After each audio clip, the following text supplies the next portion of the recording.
ngomongin soal reformasi karena tadi Bu Yenti sendiri yang bilang kita itu nggak kekurangan upaya untuk melakukan reformasi perpajakan loh Bu, sudah berjilid-jilid. Tapi kembali ke pernyataan Bu Yenti tadi juga bahwa ini kok ada kelonggaran sehingga mereka para bandit-bandit di sektor perpajakan ini masih bebas curi uang kong kali kong begitu. Jadi sebenarnya emang masih perlu reformasi kalau toh sudah berjilid-jilid nggak efektif tuh. Nah sekarang gini harus dipisahkan gini. Tadi bilangnya bandit-bandit di perpajakan. Ini maksudnya apa nih? Ya No, kan? no. Ya, I ya. mean oknum, Iya ya, oknum betul. perpajakan Iya ya. maupun WP-nya ya, Iya, WP betul betul. perseorangan maupun perusahaan. Betul. Ini maksudnya gini. Maksudnya kita tuh kan harus menyelesaikan dulu. Kalau ini dari Kementerian Keuangan kan, dalam dulu, ya kan? Tidak mungkin ada kebocoran pajak kalau tidak ada wajib pajak dan tidak ada petugas pajak kan gitu. Nah satu-satu aja dulu. Menurut saya perbaikin dulu kinerja perpajakan untuk oknum-oknum itu. Kalau banyak masih Ya, oknum ya. enggak? Kan ini banyak ya kan. Sampai mana? Sampai bawah apa tidak? Jangan salah ya. Jangan-jangan di bawah ya. Ya, saya kan sering ya di gelar perkara dan sebagainya. Kadang-kadang level-level tertentu itu terlalu percaya dengan bawahnya. Padahal di bawah bagaimana nggak tahu juga, ya kan? Artinya pengawasan tuh sampai ke bawah, yang langsung berhadapan karena kan di dalam pelanggaran pajak itu adalah berkaitan dengan oknum, pejabat pajak atau petugas pajak yang sudah mengumpulkan tapi tidak disetorkan, gitu kan? Artinya mengumpulkan kan mereka, yang mendekati kan mereka juga. Nah, mereka punya nggak sistem untuk melihat mengawasi bagaimana sih sebetulnya pendekatan mereka dan sebagainya tuh mereka tahu nggak sih, gitu kan?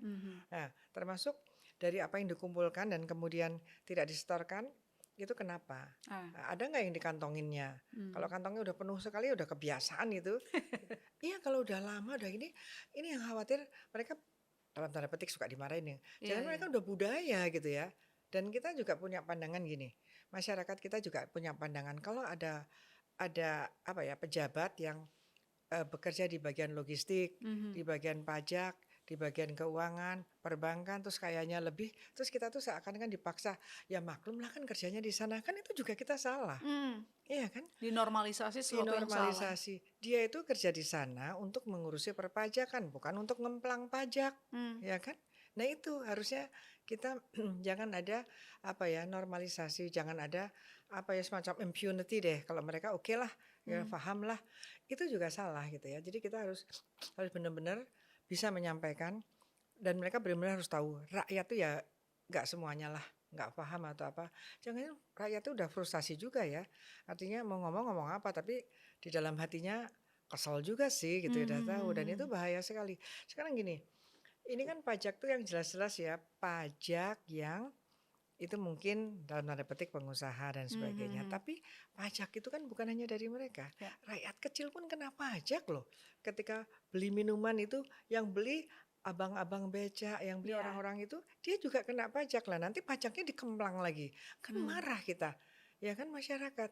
Jangan disangka masyarakat kecil itu tidak bayar pajak. Mana punya kontribusi? Mereka banyak sekali kontribusinya. Berapa ratus juta kita ini. Sampai ke bayi-bayi juga. Kan kalau ikut pemilu bayi enggak karena belum 17 tahun ya kan. Tapi kalau bayar pajak dia beli pampers sampai Beli itu susu. susu itu kan juga mereka udah bayar pajak. Terus kemudian ada ketidakpercayaan pada dirjen pajak atau ditjen pajaknya. Dirjen itu orangnya waktu itu atau ditjen pajak direktoratnya. Dan kita nggak punya pemasukan lagi. Terus gimana?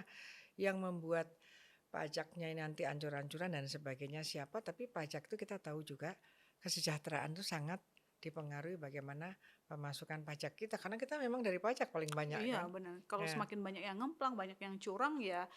Kenapa target pajak tidak tercapai? Ya dia juga yang bikin masalah. Iya. Dia juga yang bikin target pajak tidak tercapai dan memperlambat pembangunan nasional gitu kan. Ngomong-ngomong soal para oknum ini, Bu. Apa sih yang bikin nggak kapok, yang bikin nggak tahu malu? Padahal kan sudah banyak yang terungkap. Gede-gede lagi ada Gayus Tambunan, Rafael Alun, Angin Prayitno, Dana Widiatmika, gede-gede loh ini Bu. Ada Handang, kasus Tommy Hindratno. Semua besar, semua sudah dijatuhi hukuman. Tapi kenapa kira-kira masih ada orang yang ya nggak takut untuk memulai kesalahan itu? Apakah memang pidananya kurang Ya, saya kenceng sih gitu? dengan segala kesedihan saya Hmm, terpaksa saya harus bicara, ini memang profil dari penegakan hukumnya yang mereka pandang gampanglah nanti.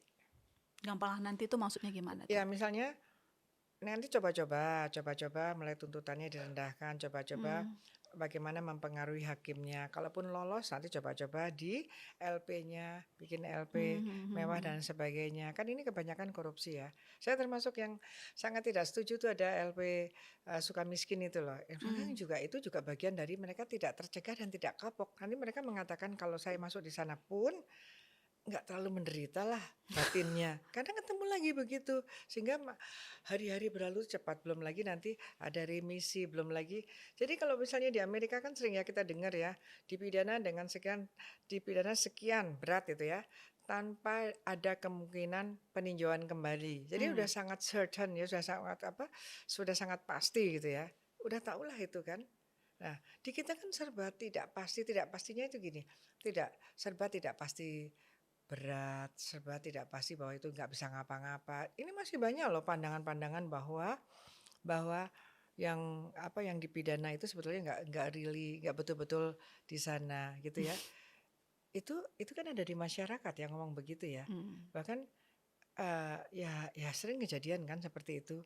Nah ini diam-diam eh, karena orang-orang ya saya sendiri juga jangan-jangan benar ya seperti ini. Nah Hmm. kalau itu kedengaran orang-orang yang potensi tends to Hmm. corrupt tadi itu membuat dia jadi nggak kapok meskipun temannya sudah masuk nggak apa-apa nanti ada kiat sendirilah gitu kan Hmm. bagaimana caranya dan memang yang paling penting adalah harusnya selain korupsinya selain kejahatan pajaknya harus pakai pencucian uang itu untuk dirampas kembali. Untuk ditelusuri asetnya kemana? Ditelusuri dan nanti dirampas semua sehingga dimiskinkan dari hasil jarahan tadi gitu Hmm, kan, hmm, hmm, hmm, gitu. hmm, hmm, Nah hmm. ini juga jarang diterapkan.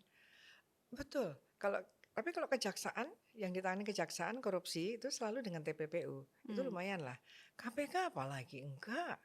Dan Hmm. dan kelihatannya ya, kalau ditanya, kalau dulu ya zaman masih kecil tuh kalau ada maling, malingnya akan mengatakan harta apa nyawa. Orang Hmm. kan takut ya udahlah harta kasihin, yang penting Hmm. nyawa, gitu kan. Nah, Hmm. nampaknya sekarang itu malah beda ya. Sekarang tuh kelihatannya yang penting tuh dia dapat harta gitu ya. Hmm. Malu tadi sampaikan kayaknya apa iya ya?